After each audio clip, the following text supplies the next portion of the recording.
Bro, for some reason, people just like they take anything nowadays, man, as news. So I've been seeing like recommendations of people being like, Spotify's worst nightmare. Netflix enters the music game. Spotify's dead. And then here, I'll reveal to you guys afterwards where this actually came from. Let's go through the content first, though. I think that'll make it funnier. Okay, Crazy prediction happening right now for 2025. If you're a musician, you're going to want to pay attention.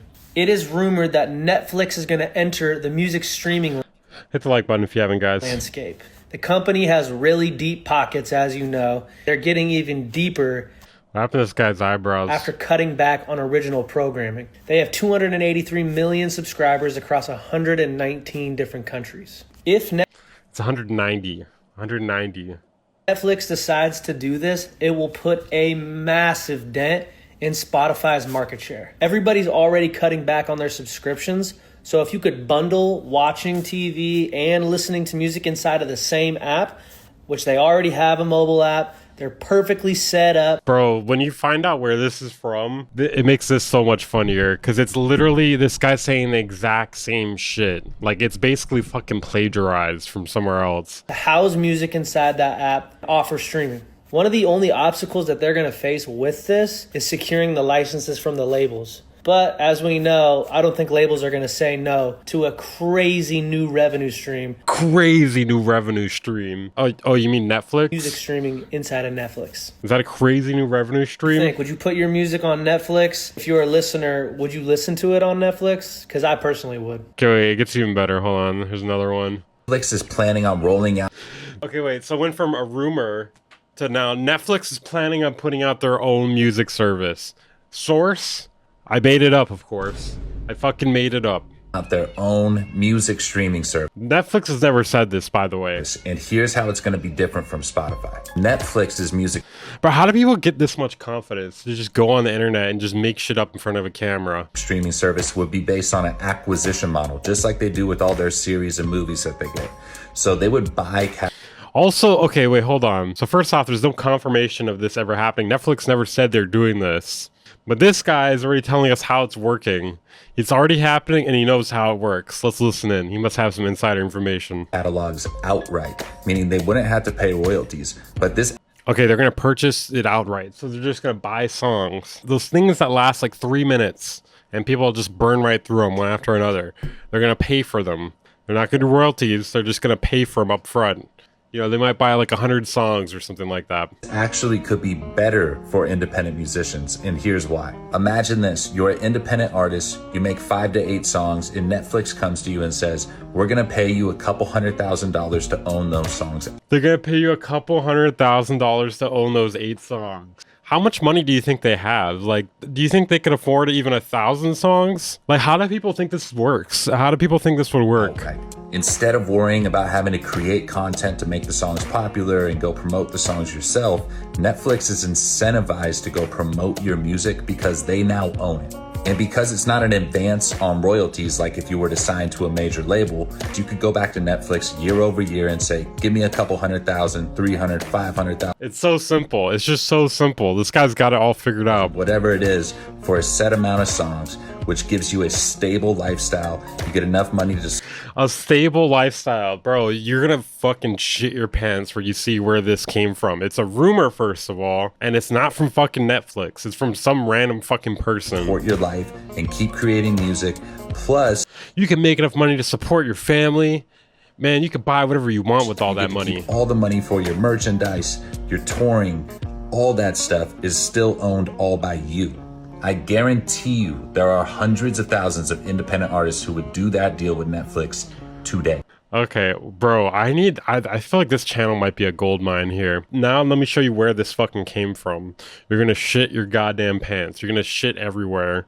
All right, you wanna know the source for this? This is just a random music producer. Let's read this word by word. You know, let's just make sure. Let's just make sure here. We asked a few of our favorite new music industry pros to help us identify trends that will drive the music industry this year, and Bobby Owinski offered a bold prediction. He offered a bold prediction. This is literally the only thing that is making people speculate on this Netflix streaming shit. Just this guy with his bold prediction here. I believe that Netflix will enter the music streaming business in 2025. The company has deep pockets that are even deeper now that it's cut back on original programming at 283 million subscribers across 190 countries. Do you remember that guy earlier talking about how it's 119 countries and 283 million subscribers? Yeah, he was basically just plagiarizing this, but he fucking couldn't even plagiarize it correctly. It's 190 countries. And then they start to speculate, they start to theory craft here. A bundle that includes music would put a serious dent in Spotify's market share. As many streaming customers have begun to cut back on the number of services that they subscribe to, it would also give current Netflix users another reason to continue their subscription with the company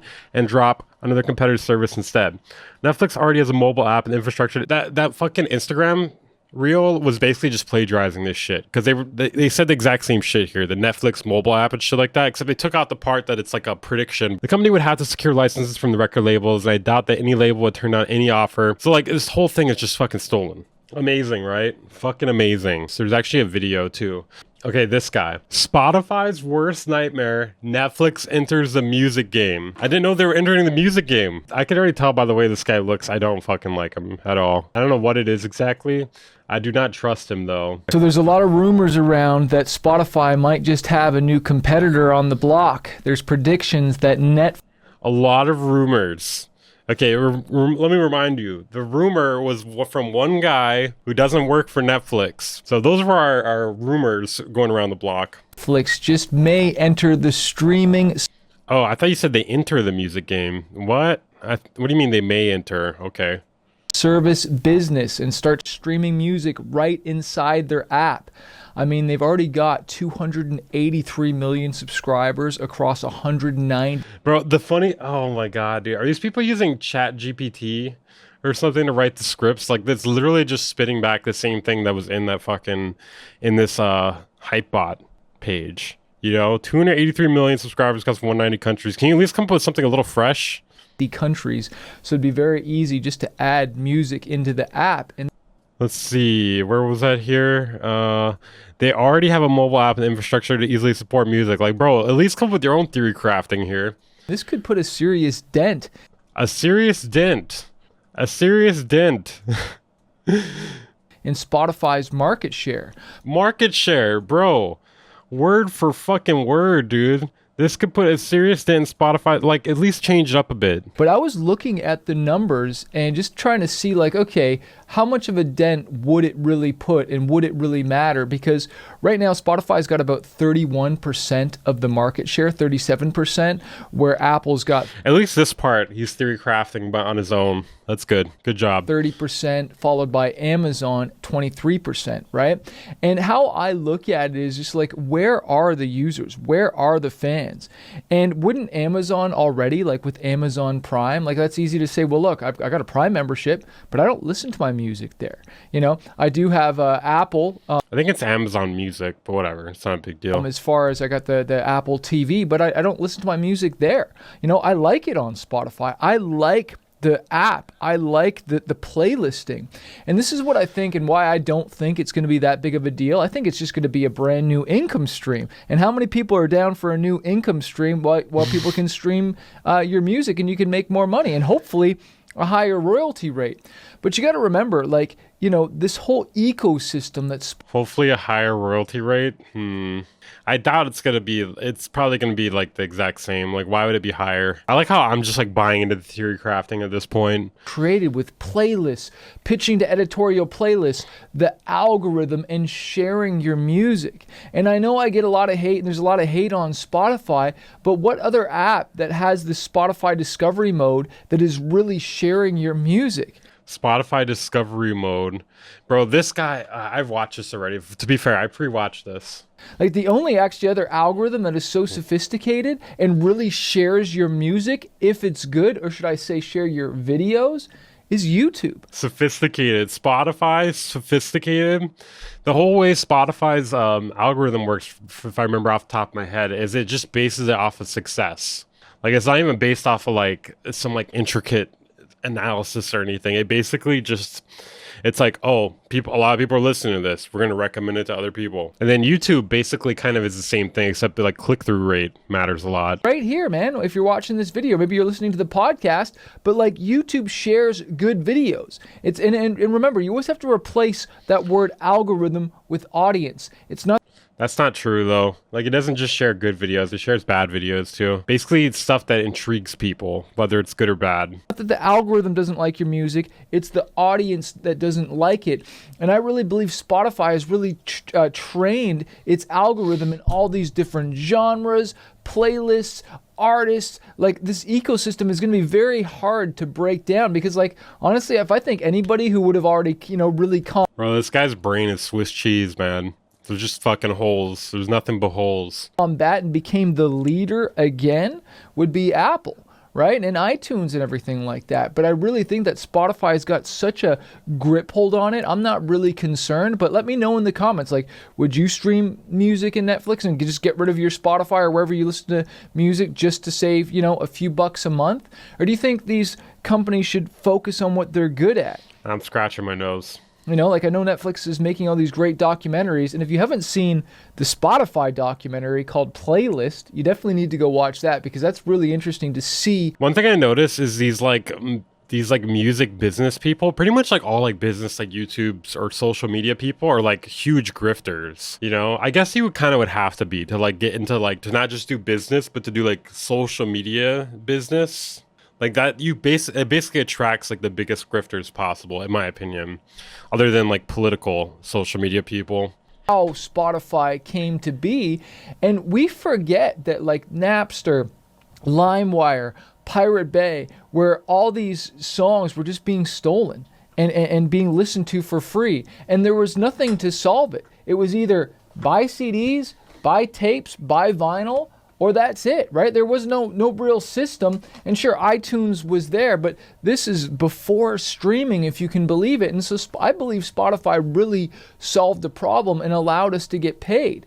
And maybe you just haven't made, a lot of money on Spotify, but I'm telling you, it's freaking real. Like so many no-name artists making multiple six figures a year. I don't understand these people that suck off Spotify too. Like they're like, bro, like look at this. Look at these 5 people that are making life-changing money. It's a great system. But you're just cherry picking these like very few successful cases and then saying that it's a successful system because of those few people, when there's like millions of failed projects from streaming. I'm one of them.